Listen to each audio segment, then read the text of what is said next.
역행자, 자청. 나는 요즘 아침에 일어날 때마다 이 모습이 나라고? 말도 안 돼. 라고 생각한다.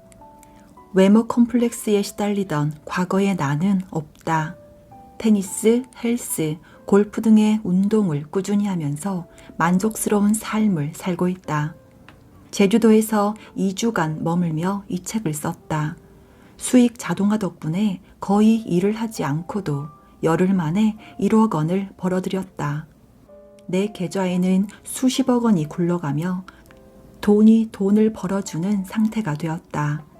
무일푼으로 창업한 내 회사는 130여 명의 정직원과 인턴, 아르바이트생으로 돌아간다. 이상한 마케팅, 아트라상 등 6개의 사업체는 내가 없이도 자동으로 돌아간다.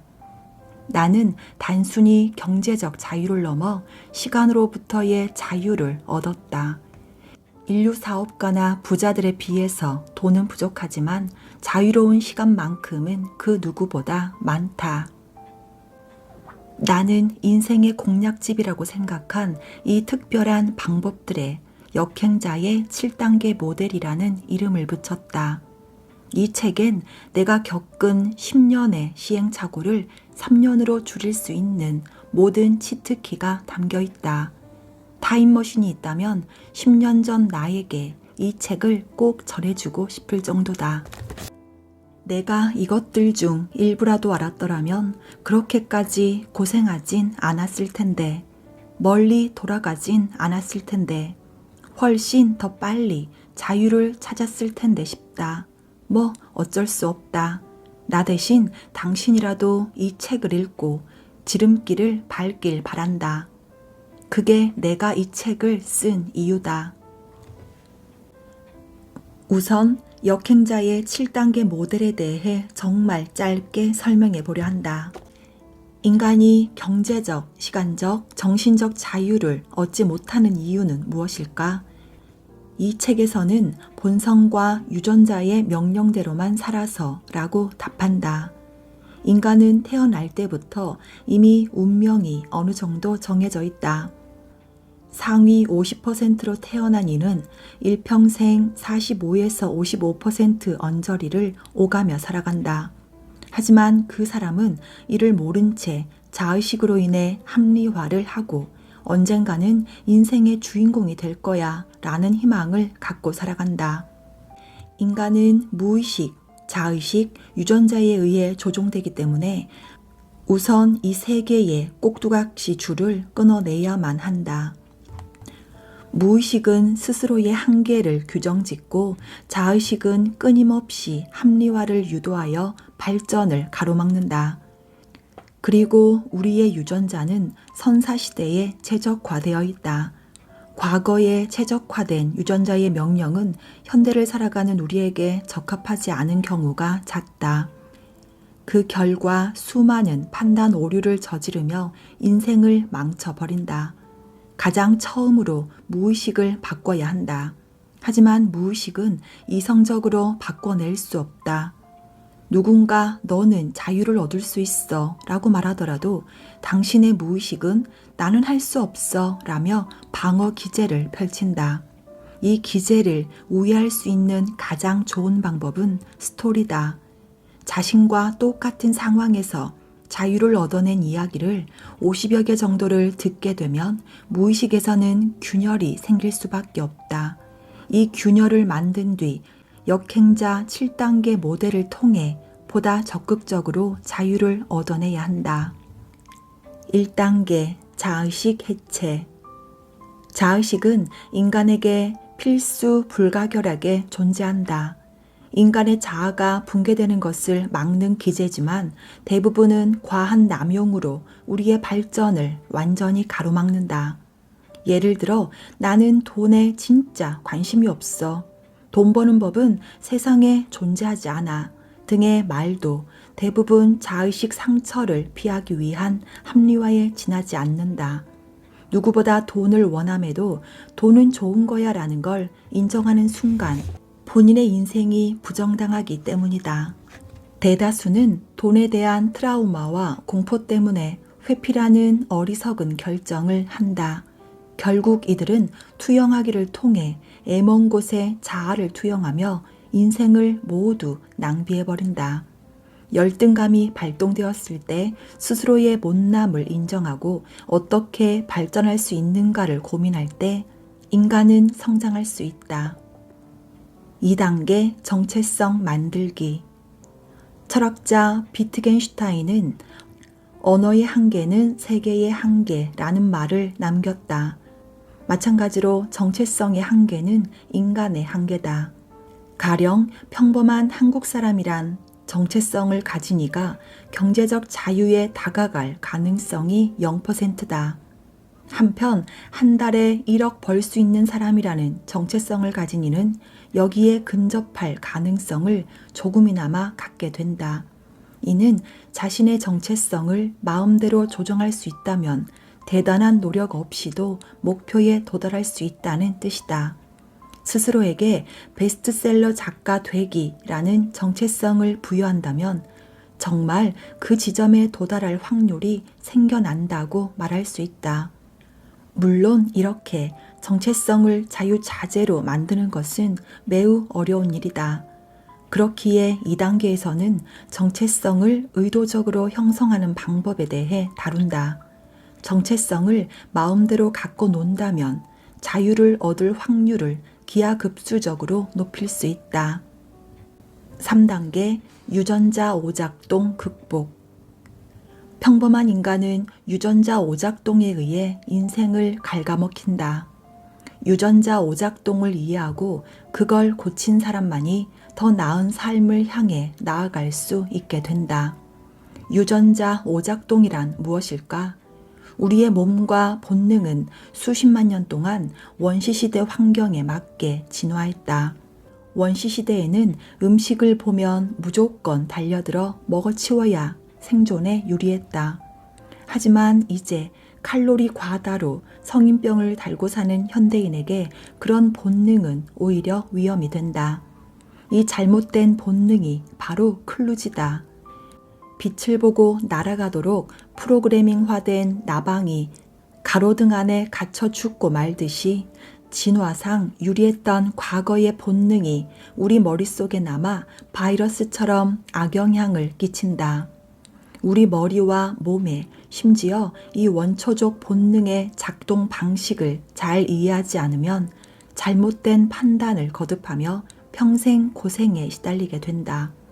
나는 왜 이걸 원하며 이런 욕망은 어디에서 온 것인가?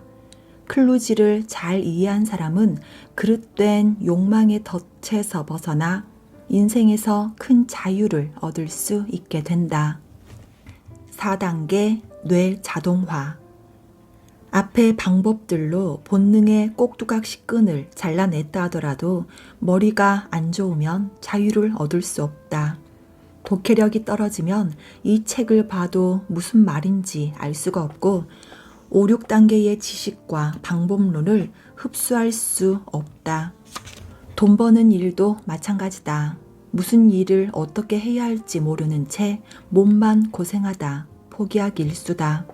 머리를 어느 정도 좋게 만들어야 한다. 하지만 지능은 타고나는 게 아니냐고? 그렇지 않다. 잠시 후 당신은 챕터 1을 읽게 될 것이다. 내 스토리를 읽어보면 알겠지만 나는 심각하게 멍청했다. 아무리 공부해도 안 됐다. 재수를 3번이나 했는데도 4등급을 벗어날 수 없었다. 하지만 이후 나는 뇌과학을 통해 머리 좋아지는 법을 알게 됐다. 지금은 머리가 꽤 좋은 편이 됐다고 생각한다. 머리를 효율적으로 쓰는 여러 방법들이 연구되었고 심지어 어려운 것도 아니다. 내가 실험하고 검증한 뇌 최적화 방법들을 뒤에서 소개할 것이다. 매번 애써야 하는 게 아니라 조금 습관만 들여놓으면 평생에 걸쳐 이득을 돌려주는 가성비 최고의 방법들이다. 5단계 역행자의 지식. 인간은 하루에 수많은 결정을 반복한다.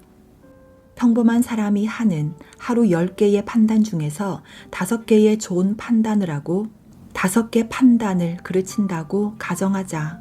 만약 이 사람이 역행자의 지식을 통해 좋은 판단을 할 확률을 10% 늘린다면 어떤 일이 벌어질까? 단순히 생각했을 때 하루 1~2개씩 더 좋은 판단을 할 수 있다면 10년 뒤엔 3650일간 좋은 판단이 복리로 쌓이게 된다. 복리의 힘은 어마무시해서 훗날 인생의 격차는 현저히 벌어질 수밖에 없다. 그 결과의 값은 돈뿐만 아니라 인생의 자유를 얻는 것이다. 이를 위해 5단계에서는 본능을 역행하는 지식들을 배우게 된다.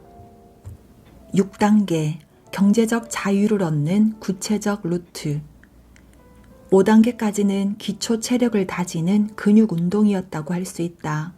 복근, 허벅지, 팔, 허리 등 모든 부위에 근육이 잡혀 있기 때문에 어떤 운동을 시작하더라도 빨리 좋은 결과를 낼 수 있다. 하지만 아무리 기초가 좋다고 해도 테니스 라켓을 처음 잡은 사람이 훌륭한 경기를 할 순 없다. 이번 단계에서는 경제적 자유를 얻는 방법을 상황별로 구체적으로 다룬다. 경제적 자유에 이르는 길은 너무나 다양하기 때문에 나는 어떤 상황에서든 경제적 자유에 이르는 알고리즘을 그려볼 생각이다. 당신이 중소기업을 다니든 대기업을 다니든 저임금 노동을 하든 자영업을 하든 백수든 상관없다. 경제적 자유에 이를 수 있는 가능성은 어디에든 있다. 7단계, 역행자의 쳇바퀴. 인간의 본성에는 실패와 패배에 대한 두려움이 각인되어 있다. 선사시대의 실패와 패배는 곧 죽음과도 연결되어 있었기 때문에 인간은 오래전부터 이를 과도하게 두려워하는 경향이 있었다. 그래서 새로운 것에 도전하기를 망설이며 이를 실패했을 때 과도하게 스트레스를 받는 것이다. 하지만 역행자는 이 원초적 두려움이 쓸모없는 것임을 이해하고 있다.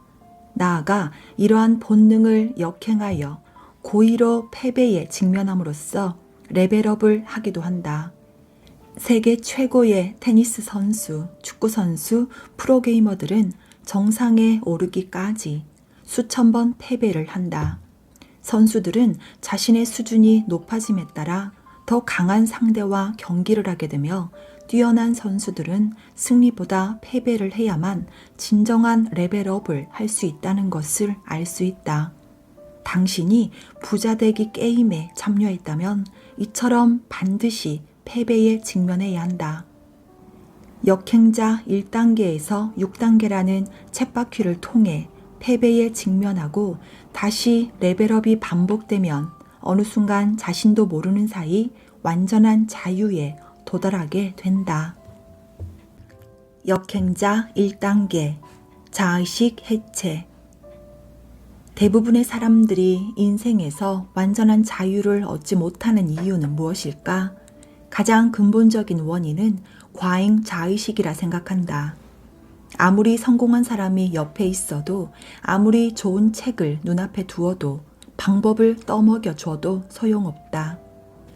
대다수는 자의식을 보호하기 위해 온갖 방어 기제로 일생일대의 정보를 쳐낸다. 나는 빨리 본론으로 들어가서 당신에게 이렇게 돈 버는 거예요. 이것만 따라하세요. 라고 말하고 싶다. 하지만 당신의 방어 기제는 내가 전달하려는 정보를 모두 물리칠 것이다. 자의식을 해체하지 않는 이상 그 어떤 발전도 할 수 없다. 대다수의 머리 좋은 사람들이 일정 나이부터 남 탓만 하며 영원히 발전하지 못하는 이유 또한 여기에 있다. 성공한 친구가 정보를 줘도 잘난 척 하지 마 라고 생각하며 한 귀로 듣고 한 귀로 흘린다. 정보를 듣는 데는 10분만 투자하면 된다. 하지만 자의식은 본인보다 잘난 사람에 대한 거부감을 느끼고 그의 정보를 밀어낸다. 경제적 자유회로 이르는 책을 권해도 아무리 책을 읽어도 안 되는 사람은 안 되더라고요. 라고 핑계를 대며 밀어낸다. 본인이 독해력이 없음을 인정하는 걸 자의식은 방어한다. 책 읽기는 길어야 2-3시간만 투자하면 된다. 한 권의 책으로 완전히 인생이 변할지도 모르는 일이다. 하지만 자아가 약간이라도 손상될까봐 온갖 변명을 댄다. 돈을 버는 실질적인 방법론을 눈앞에서 가르쳐 주어도 저는 돈보다 중요한 가치가 있다고 생각해요. 안 알려주셔도 됩니다. 라고 겸손하게 말한다. 누구보다 돈을 원하고 돈 때문에 인생의 자유를 박탈당하고 때로는 돈 앞에서 치사한 행동을 하는 사람조차도 말이다. 하지만 의식은 본인이 이런 모순된 사고를 한다는 것을 받아들이려 하지 않는다. 대다수의 사람들은 자의식의 꼭두각시 줄에 놀아난다. 이 끈을 잘라내야만 자유로 전진할 수 있다. 자의식은 인간에게 필수적인 심리 기제지만 자유로 가는 거의 모든 길목에서 사람들을 방해한다. 이번 챕터에서는 역행자의 7단계 모델 중 첫 번째, 자의식 해체하기를 알아볼 것이다. 자의식이 인간을 망치는 이유. 애초 인간에게 자의식이란 게 왜 있을까? 자의식은 여러 감정과 지식을 엮어서 잘 반응하며 살아남도록 만들어진 진화의 산물이다. 단순한 생물들에겐 자의식이 없다. 에어컨이나 TV 속의 칩이 단순한 동작만 반복하는 것처럼 말이다. 그러나 우리가 쓰는 노트북이나 이보다 복잡한 슈퍼컴퓨터 등은 훨씬 복잡한 운영체제가 있어야 돌아간다. 여기저기에 리소스를 분배하고 입출력 장치를 연결하고 프로그램들을 돌리기 위해서다. 자의식이란 고도의 운영체제다. 그러나 외부 환경에 적응하고 행동하기 위해 만들어진 이 자의식이 지나치게 커지면, 즉 운영체제가 폭주하면 원래의 기능대로 움직이기 힘든 상황이 발생한다. 외부 신호를 자꾸 왜곡함으로써 잘못된 판단과 생각에 이르게 하는 것이다. 우리는 왜 이렇게까지 진실을 받아들이기 힘들어할까? 수많은 연구가 수많은 답을 내놓았다. 방향은 비슷하다. 우리의 뇌는 우리의 몸과 마찬가지로 가급적 안정된 상태를 유지하고 싶어 하기 때문이다. 급한 문제에는 오래 생각할 필요 없이 바로 반응하고 별로 중요하지 않은 문제에는 대충대충 둘러대면서 뇌는 가급적 적은 에너지로 많은 일을 처리한다. 너무 따지지 않고 대강대강 문제 없을 정도로만 나와 남을 적당히 속이며 오늘만 대충 수습하는 가성비 최고의 운영체제 덕분에 인류는 이렇게 살아남았다. 그 과정에서 우리 안에는 거대한 자아가 남았다. 아래 문장들을 읽어보자. 빌 게이츠, 그저 운이 좋아 프로그램 하나 만들고 억만장자가 된 사람이잖아. 사실 아이폰을 만든 건 스티브 잡스가 아니지. 잡스는 진짜 천재인 워즈니악에게 빨대 꽂은 인간이지. 왜 다들 워런 버핏을 현자니 뭐니 치켜 세우는지 이해가 안 돼. 그 사람 그냥 주식해서 돈 번 사람 아닌가? 개미들 피 빨아먹는 투기꾼일 뿐이야. 누가 쓴 글들일까? 네이버 뉴스 기사에 올라온 댓글들이다. 방구석 천재들께서 이런 사람들을 까는 거야 흔한 일이지만 놀라운 것은 이 글들이 베스트 댓글이라는 사실이다. 자의식은 지독하다. 적어도 몇십만 년을 인류와 함께 해온 끈질긴 본능이다. 우리 유전자가 타고난 본성이 자의식을 키운다. 게다가 현대사회는 더욱 자의식을 부풀린다. 자기 자식을 애지중지 키우는 부모들, 남들의 관심을 받기 위한 온갖 SNS가 가뜩이나 비대한 자아에 펌프질을 가한다. 물론 자의식을 만족시키면 당장은 행복할 수 있다. 하지만 공부하지 않는 주식쟁이가 그렇듯 언젠가는 추락하고야 만다. 당장은 마음 편할지 몰라도 자꾸 일이 잘못되고 사람들이 떠나게 된다. 그냥 성격이 이상해지는 것만이 아니다. 자기를 객관적으로 보지 못하면, 해야 할 일을 제때 하지 않으면 인생이 꼬이고 가난이 찾아온다. 자의식의 문제점을 철저히 깨달은 사람은 인생의 방향을 크게 틀 수 있다. 본능이 시키는 대로 살지 않고 살아야 하는 대로 살게 되기 때문이다. 반면에 자의식을 해체하지 못할 경우 앞으로 말할 역행자의 7단계 모델을 마스터할 수 없게 된다. 또한 뇌가 다양하게 발달하지 않고 지식을 빠르게 습득할 수 없게 되며 자기 객관화가 되지 않기 때문에 매번 엉뚱한 결정을 내리기 십상이다. 자의식이 굳어지면 일종의 방어막 같은 것이 쳐지면서 새로운 생각과 사람, 기회 등을 흡수하지 못하게 된다. 나는 이렇게 자의식이 굳어진 이들을 자의식 좀비라고 부른다. 자의식으로 똘똘 뭉쳐 꼰대가 되어버리고 자유만 하며 모든 정보를 튕겨내버린다. 결국 그들이 할 수 있는 것이라곤 남 탓, 사회 탓, 잘난 사람 깎아내리기밖에 없다. 자의식 해체의 3가지 단계. 자의식 해체의 중요성을 알았다면 이제 스스로 해볼 차례다. 만약 어떤 사람을 만났는데 괜히 불편한 감정을 느끼게 되면 나는 먼저 자의식 해체라는 단어를 기계적으로 떠올린다. 그리고 이 언짢은 감정은 어디서부터 온 것인지, 어떤 열등감이 자극됐는지 생각한다. 이런 탐색이 자의식 해체의 1단계다. 1단계 탐색은 사실 별것 아니다. 종종 누군가의 발언이나 존재의 불쾌감을 느낀다면 그 원인이 자의식 때문은 아닌지 알아보는 것이다. 이 탐색의 효과는 놀랍다. 나의 비대한 자아와 일정한 거리를 두게 된다. 질투하고 화내고 의심하는 유치한 내 모습을 가만히 지켜볼 수 있게 된다. 그러면 내 상처, 잘못 투사된 공격성, 비뚤어진 생각이 어느 정도 보인다.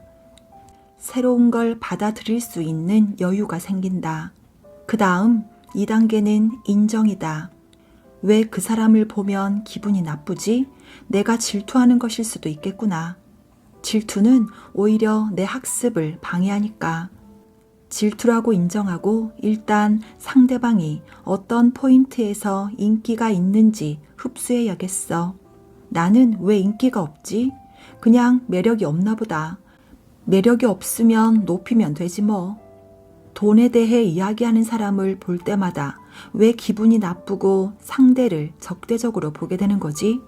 사실 인생을 살기 위해선 돈이 필수 조건 중 하나야.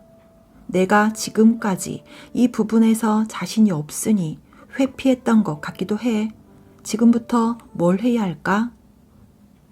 처음엔 좀 유치하고 거부감이 들 수 있지만 몇 번 해보면 재밌다.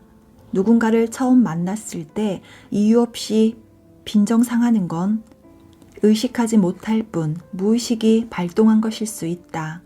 그러면 내 내면에서는 자아를 지키기 위해 이런저런 반응을 펼칠 준비를 한다. 자의식 해체는 이 단계로 넘어가지 않기 위한 노력이다. 부풀어 오르는 자의식에서 떨어져 나와서 객관적인 시각을 확보할 수 있다. 마지막 3단계는 전환이다. 이제 과도한 본능의 물결을 잠재웠으니 나에게 유리한 방향으로 틀 때다. 자의식 해체는 그저 흥분을 가라앉히는 방법이 아니다. 내가 발끈하거나 열등감에 사로잡히는 그 순간을 거꾸로 이용하는 스킬이다. 사소한 잘못을 저질러서 엄마에게 혼날 때 평소에 나도 해보고 싶었던 약속을 해본 적 없는가? 예를 들어 매일 일기 쓰기, 8시 전에 숙제 다 하기 같은 것 말이다. 다음의 사례를 들어보자. 사례 1. 자의식 과잉. 나는 작은 기업에 다니는 평범한 직장인이다. 그런데 어쩌다 친구 덕분에 연예인과 놀게 되었다. 또 이 연예인이 같이 노는 다른 연예인들과도 어울리다 보니 어느덧 주변 사람들이 나를 연예인과 노는 사람으로 인식하게 됐다. 좀 우쭐하기도 해서 나도 점점 즐기게 됐다. 사실 내 수입으로는 감당하기 어려울 때도 있지만 노는 물이 다르다 보니 어쩔 수 없다. 월급의 대부분을 유흥비로 탕진하지만 사람들의 부러운 시선을 받으며 거들먹거리는 기분을 포기하기 힘들다. 연예인들과 어울린 후에 사이가 멀어진 어릴 적 친구들이 있지만 어쩔 수 없다고 생각한다. 자의식 해체. 난 그냥 자위하며 살아왔던 것 같아. 인정할게. 지금까지 잘못 살아온 것도 인정해. 내가 평범한 직장에 다니니까 인정 욕구에 정신을 못 차린 것 같아. 늦게라도 깨닫게 된 게 다행이지 뭐. 생각해보면 연예인들은 어울릴 때만 좋지 정말 내 생각은 안 해주더라고. 사람들도 이젠 별로 관심 없어. 오히려 주변 사람들에게 난 그냥 연예인병 걸린 애로 인식된 것 같아. 내가 너무 변한 것 같다고 말해주던 친구들을 다시 챙겨야겠어. 그동안 생각만 하던 학원에도 바로 등록해야겠어. 위의 사례로 소개한 자의식 해체 3단계를 정리하면 아래와 같다. 탐색. 자신의 기분 변화 등을 잘 관찰하고 이 기분이 어디에서 오는지 확인한다. 인정. 기분 변화의 이유를 객관적으로 잘 살펴보고 현재 자신의 처지와 비교해서 인정할 것은 순순히 인정한다. 전환. 인정을 통해 열등감을 해소하고 이걸 변화의 계기로 삼기 위한 액션 플랜을 만든다. 자의식 해체는 정서적으로 건강함을 만들 뿐 아니라 학습력을 크게 향상시키고 의사결정력을 높여준다. 내가 자의식 해체를 제일 먼저 이야기하는 이유는 간단하다. 이게 안 되면 내가 앞으로 말하는 어떤 것도 안 되기 때문이다. 마음에 방어막을 치고 있는데 내 말이 고지 들릴 리 없다. 팔짱 끼고 비웃을 준비를 하는 사람에게 무슨 말이 먹히겠는가?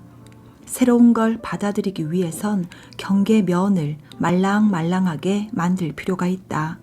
자의식이 강해져 있는 상태라면 더욱 그렇다. 자의식을 해체하지 못하는 이상 어린 시절 자신이 그토록 혐오하던 꼰대, 별 볼 일 없는 사람이 되어버린다. 이번 챕터를 넘기기 전에 딱 10분만 책을 덮고 산책을 나가는 건 어떨까? 반드시 휴대전화를 두고 나가야만 한다. 나는 어떤 발언에 과민 반응을 하고 기분 나빠할까? 이 행동이 과잉 자의식에서 나온 게 아니었을까? 자의식 상처를 막기 위한 행동 아니었을까?